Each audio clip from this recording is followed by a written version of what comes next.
Salut à tous. Bienvenue dans cette émission de coaching avec IPE Formation. Dans cette vidéo, nous allons voir comment intégrer les changements de scope ou périmètre dans un projet tout en maintenant les délais et les coûts. Le périmètre ou scope du projet représente tous les éléments nécessaires à la réalisation d'un projet, notamment les tâches, les délais et les ressources. L'intégration des changements de scope dans un projet, tout en maintenant les délais et les coûts, peut être un défi, mais il est possible de le faire en suivant les étapes suivantes.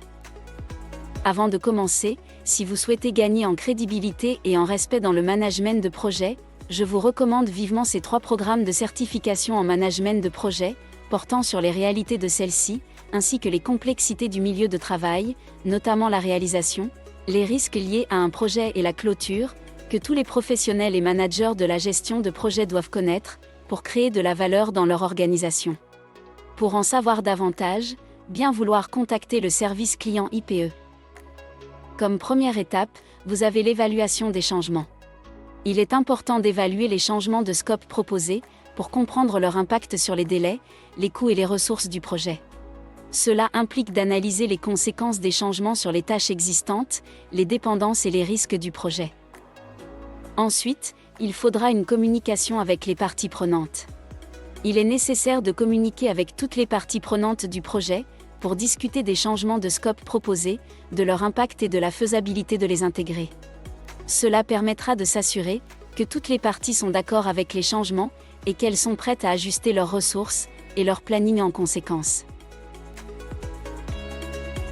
Par la suite, vous devez mettre à jour le calendrier et le budget. Si les changements de scope sont acceptés, il est important de mettre à jour le calendrier et le budget du projet, pour refléter les modifications. Cela permettra de s'assurer que toutes les parties prenantes ont une compréhension claire des nouveaux délais et des coûts associés au changement. L'autre étape sera la réaffectation des ressources. Si les changements de scope ont un impact sur les ressources du projet, il est important de réaffecter les ressources de manière à maintenir l'équilibre du projet.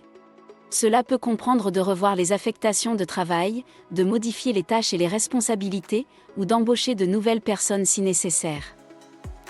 Et enfin, il faudra une surveillance des risques.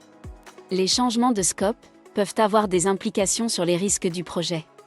Il est donc important de surveiller les risques associés au changement de scope, pour s'assurer qu'ils sont pris en compte, et qu'ils sont gérés de manière appropriée. En suivant ces étapes, vous pouvez intégrer les changements de scope ou périmètre dans un projet, tout en maintenant les délais et les coûts. La clé est de communiquer efficacement avec toutes les parties prenantes, de mettre à jour les plans de projet, et de réaffecter les ressources en fonction des changements apportés. Eh bien, c'est tout pour aujourd'hui, merci de nous avoir écoutés. Si vous ne l'avez pas encore fait, abonnez-vous à notre chaîne YouTube, tout en cliquant sur la cloche de notification, pour ne rien manquer de nos vidéos. À bientôt.